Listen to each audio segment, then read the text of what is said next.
Today we will talk about what is Pran.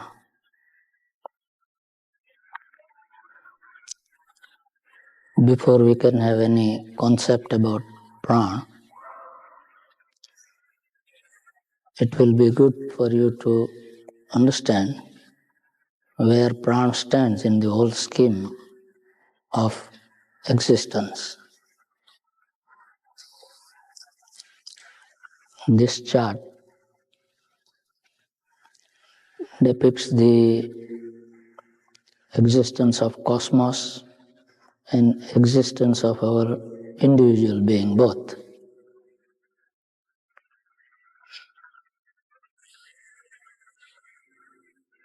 As you know, Brahman is the highest truth or ultimate reality, which has no form, which has no attributes, which has no limit, and which has no second to it. It's only one. Out of that Brahman, everything manifests.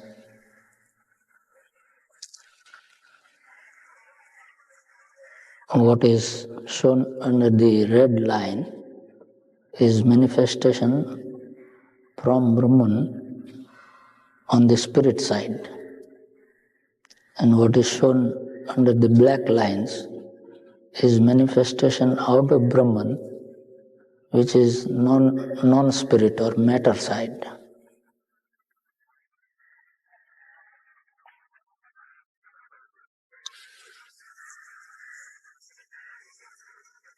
If we first see from the spirit side, from Brahman, there becomes form, which is universal form or God, Ishwar. God is also known as Param Atma, bigger soul. And from same Brahman, individual souls or Atman also come out. Vedanta uses the term Atman and Sankhya philosophy uses the term Purush for individual spirit.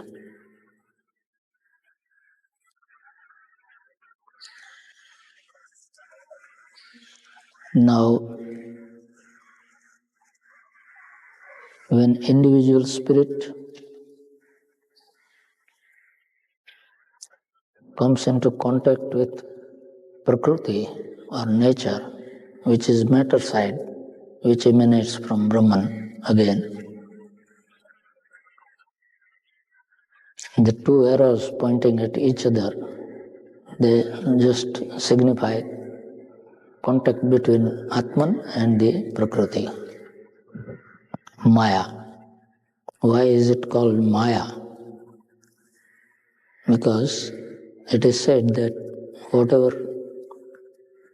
external existence we see and call nature is all illusion, not true.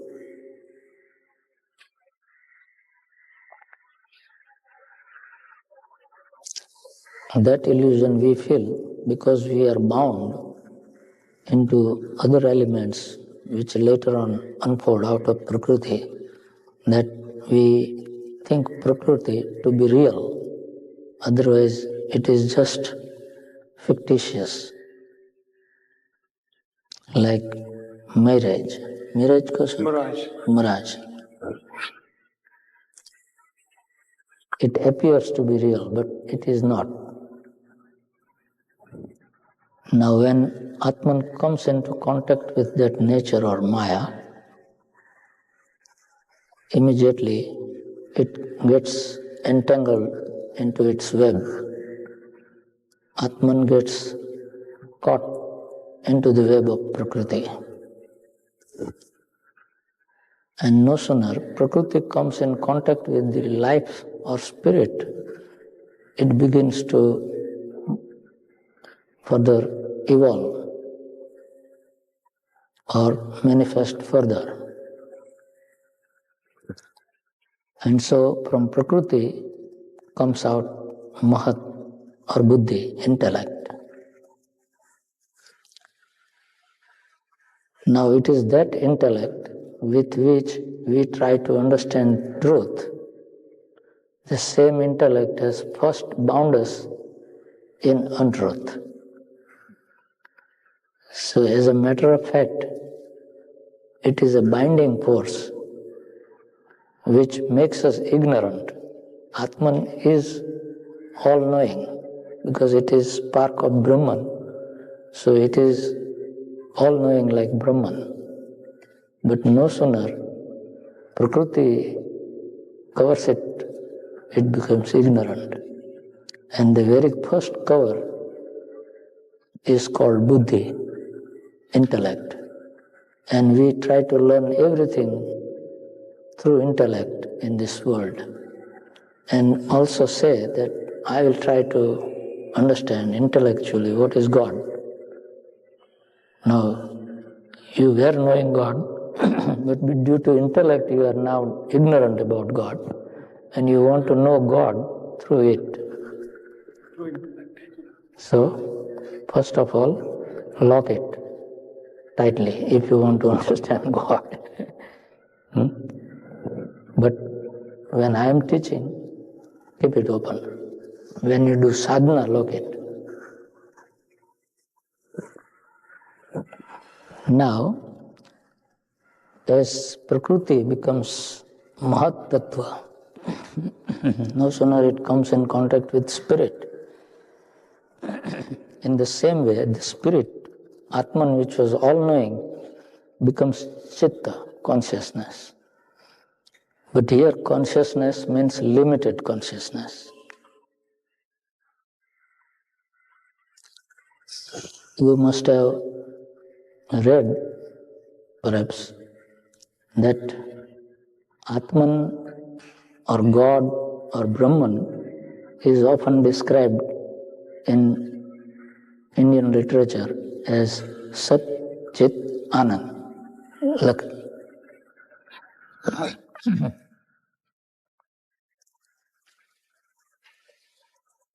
There is no other way to describe Brahman or God or Atman. So,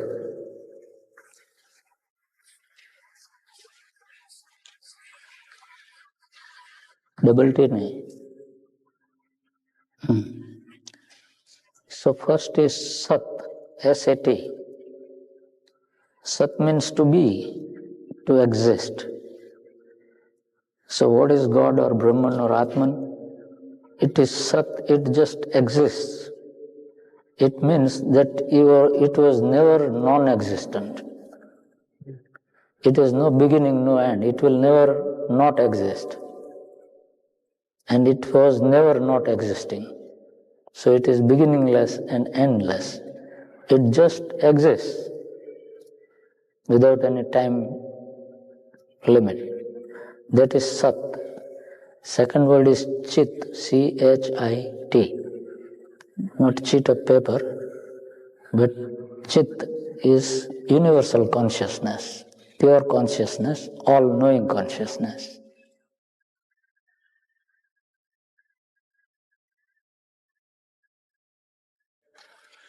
So Lord is perfect consciousness.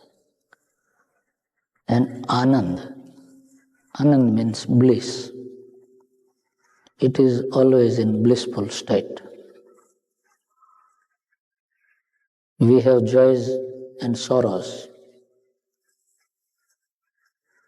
We have pleasures and pains. But Lord doesn't have opposites.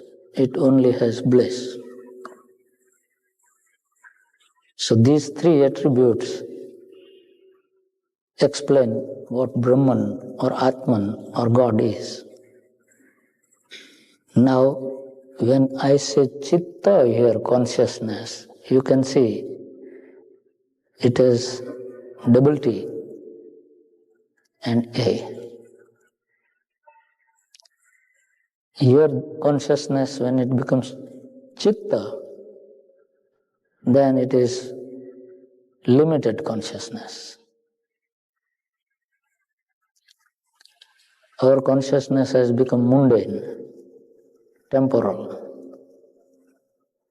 But the consciousness of God is pure and complete, perfect consciousness. So, Atman, which was all-knowing, which was Chit, has become Chitta here. Pure consciousness deteriorated into limited consciousness. And that, up to that level, the Chitta, that is limited consciousness, and Buddhi, Prakriti and Atman, all together, that is the causal body. Why is it called causal body? Because that is the cause of eternal bondage in which we are now. We have been existing ever as Atman, but in different bodies. We become born and we die, and again we are reborn, and again we die, and again we are reborn, and again we die, and assume many types of bodies. Maybe that of a rat, or a cat, or a dog, or a donkey, or an elephant, or a bird, or a man, or a demigod, or a demon. God knows how many out of 8.4 million species. In how many we have enjoyed the taste of life, only God can tell. We need not remember. It's not worth remembering too. Now, we are now bound in the causal body. But evolution, whether you call, or devolution of Prakriti, whatever you may call, continues further. The very presence of spirit sets the ball rolling, and it will end only when the final gross body is formed. So, from Buddhi comes out Ahankar, ego. You have now intellect with which you can recognize things, take cognizance of things. You have consciousness within. So you say, first, I am.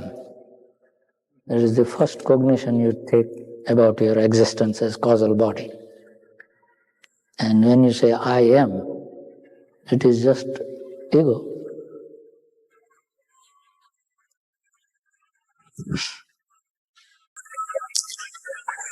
Now, that ego, underneath is shown Sattvic, Rajasic, Tamasic. Now you must first listen that Prakriti itself has three gunas, Sattva, Rajas, Tamas. But for the sake of convenience, they are not shown there. Otherwise, Prakriti, whether manifest or unmanifest, has three gunas, Sattva, Rajas, Tamas. That is why Prakriti is known as Tri Gunatmak. Tri means three. Gunatmak means one having gunas. One having three gunas is Tri Gunatmak. So it is, these three gunas are inherent qualities of nature. Sattva, Rajas and Tamas. So they start right from Prakriti. Similarly, Buddhi also has three gunas. Buddhi can be Sattvic, Buddhi can be Rajasic, and Buddhi can be Tamasic. In the same way, Ahankar also is Sattvic, Rajasic, Tamasic. But why is it shown here? Because out of each, something new comes out. That's why it is shown at this level. Otherwise, it continues right from Prakriti. So Prakriti has gunas. Spirit doesn't have. Atman doesn't have guna. God doesn't have guna. Brahman doesn't have. But out of Brahman, when Prakriti comes out, Prakriti has three gunas, three qualities. Now, as you see in the chart, out of sattvic ego comes out mind, manas.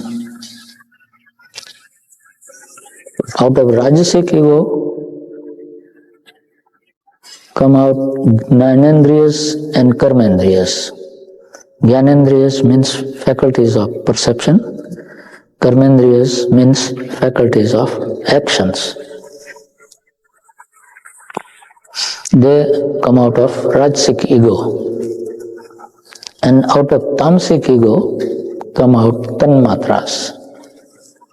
That is subtle elements. As a matter of fact, we do not have any appropriate translation for Tanmatra, but because out of that the 5 gross elements come out, Mahabhutas, so we call this as subtle elements.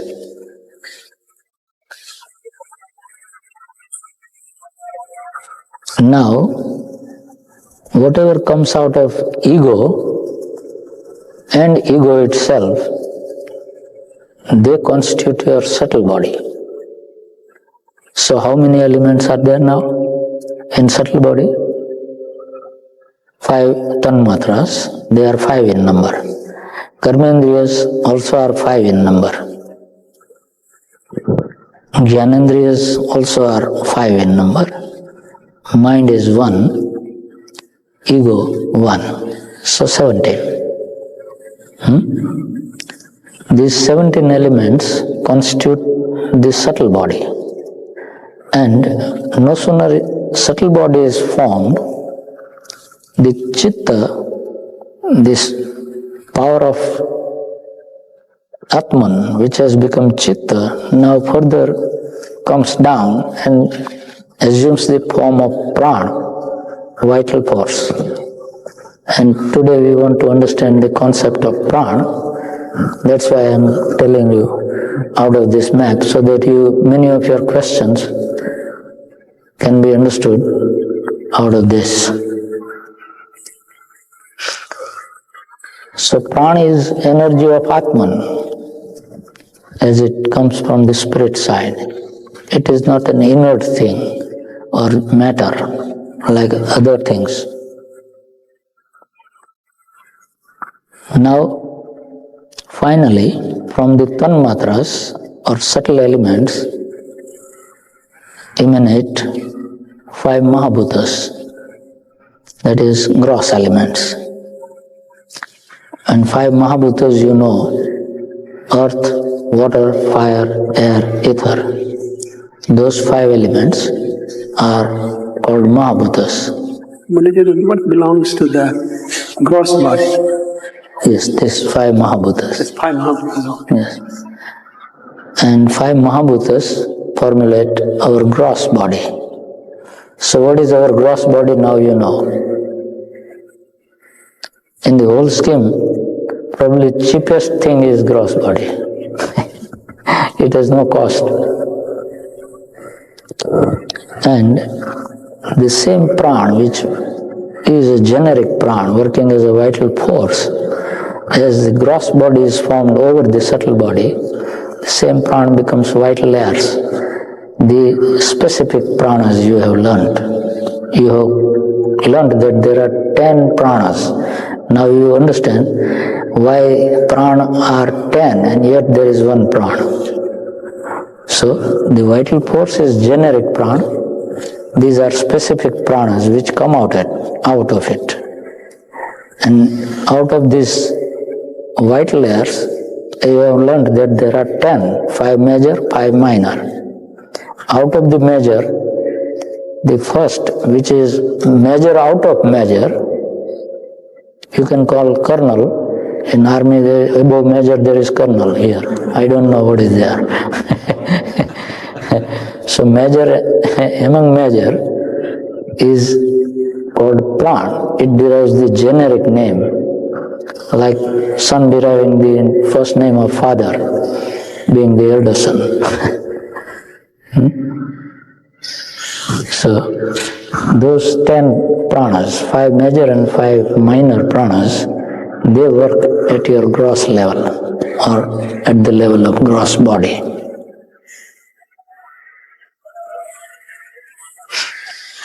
Now this is how an individual soul or Atman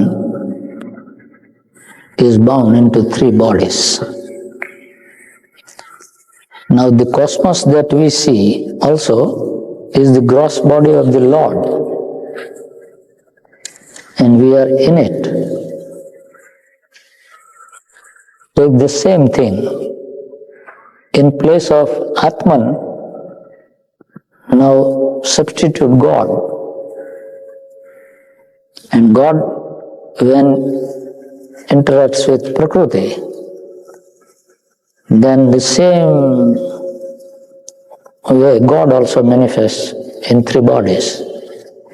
But difference between God and individual soul is that God is not bound by these elements of Prakriti, and we individual souls become bound by that. So we become ignorant, and He, in spite of having all the three bodies, is all-knowing. It cannot be bound by this.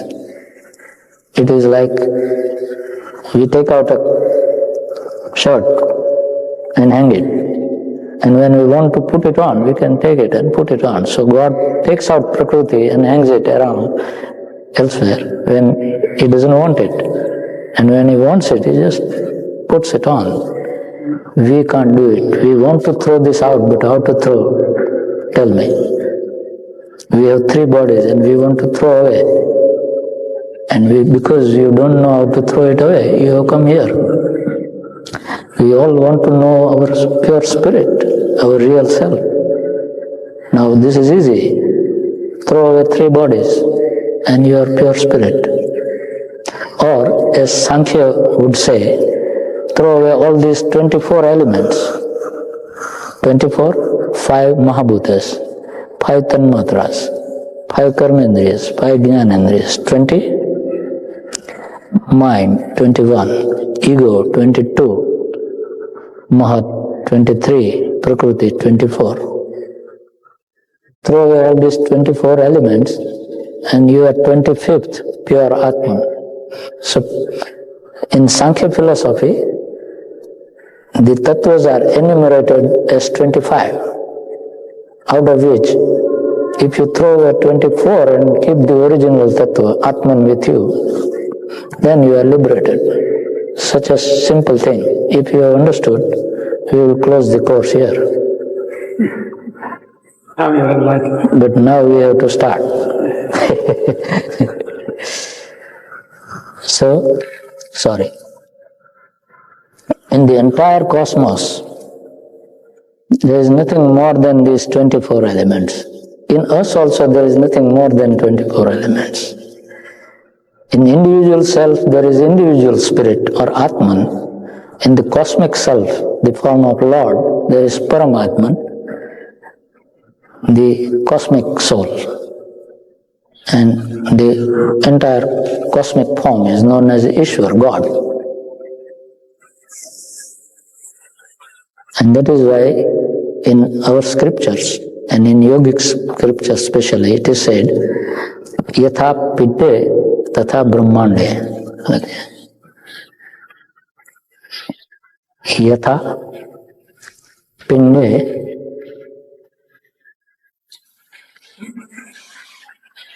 Tatha Brahmande.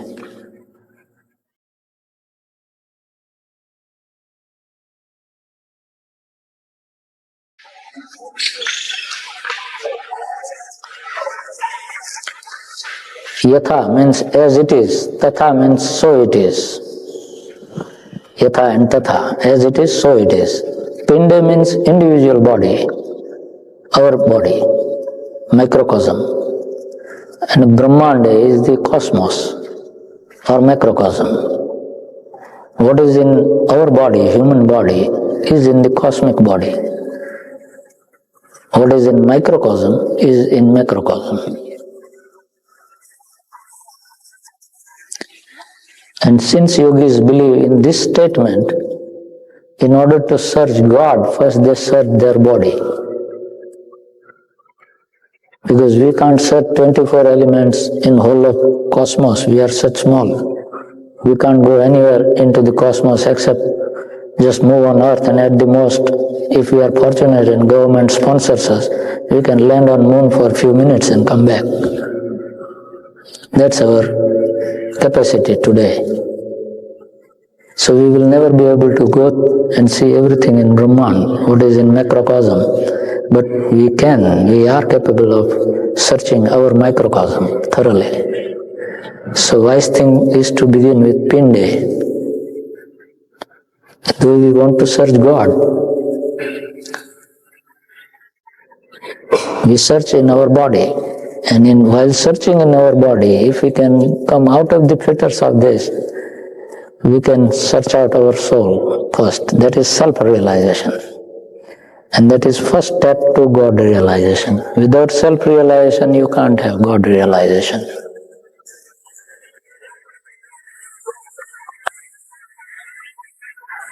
Ultimate aim of yoga is God realization. But for that, first one has to seek self-realization. Nobody can say that I don't know myself, but I know God. That is absolutely a wrong statement. That is just putting cart before the horse. So, that is our task. And for that, as Sankhya says, how to come out of the fetters of these 24 elements. So Sankhya people say that for that you must practice yoga. So this chart represents the whole theory.